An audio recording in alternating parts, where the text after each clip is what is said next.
याद करने की मैं बहुत कोशिश करता हूं। कुछ याद आया, कुछ अभी भी याद नहीं आया। कितनी चीजें आई और कितनी भूल गया। जब टीवी मेरे घर आया तो मैं किताबें पढ़ना भूल गया। जब कार मेरे दरवाजे पर आई तो मैं चलना भूल गया।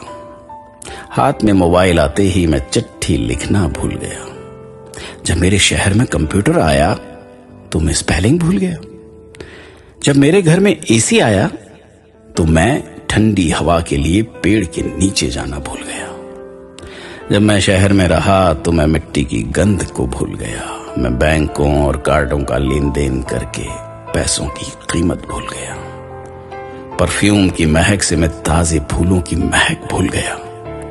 फास्ट फूड के आने से मेरे घर की महिलाएं पारंपरिक व्यंजन बनाना भूल गईं।